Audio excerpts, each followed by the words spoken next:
Hello friends, my name is વનકડિયસ. તો આજે આપણે જોઈશું કે આપણું જે એપ્લાયન્સીસની આગળ જે અર્થ લાગેલું હોય છે તે અર્થનું વેલ્યુ કઈ રીતે ટેસ્ટ કરવી તે આપણે ચેક કરીશું. તો અર્થિંગને ટેસ્ટ કરવા માટેની બે રીત જે વર્લ્ડ ફેમસ છે, એટલે કે મોસ્ટ પ્રોપરલી યુઝ થાય છે, તે છે કે એક અર્થ ટેસ્ટર હોય છે. અર્થ ટેસ્ટરથી પ્રોપર વેલ્યુ આપણને અર્થિંગની નીકળીને મળી શકે છે. જો એ ના હોય તો પણ બીજો રસ્તો છે. તો આ મલ્ટીમીટર છે. મલ્ટીમીટરની ઉપયોગ કરીને આપણે અર્થિંગની વેલ્યુ કાઢી શકીએ છીએ. તો મલ્ટીમીટરની એક પ્રોબ આપણે અર્થ સાથે કનેક્ટ કરેલી છે, જે ન્યુટ્રલ પ્રોબ છે.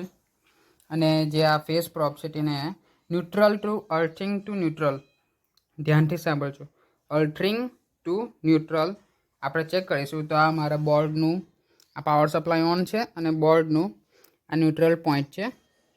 આ ન્યુટ્રલ પોઈન્ટ છે, તો એમાં આપણે પ્રોબને ટચ કરીશું તો અહીં 0.03 વોલ્ટ બતાવે છે, જે બરાબર છે.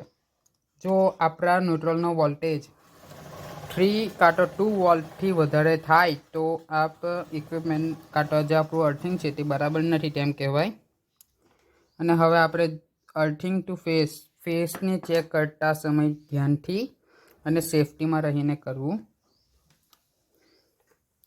ફેસની અંદર નાખીશું તો આપણને 251 વોલ્ટ જેવું બતાવશે.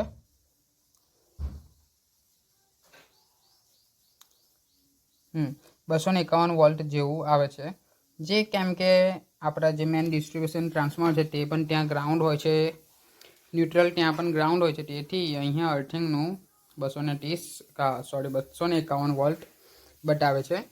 તો આ રીતે આપણે અર્થિંગની વેલ્યુ ટેસ્ટ કરી શકીએ છીએ. મારું અર્થિંગ છે તે 60% બરાબર છે તેમ કહી શકાય. So thank you for watching.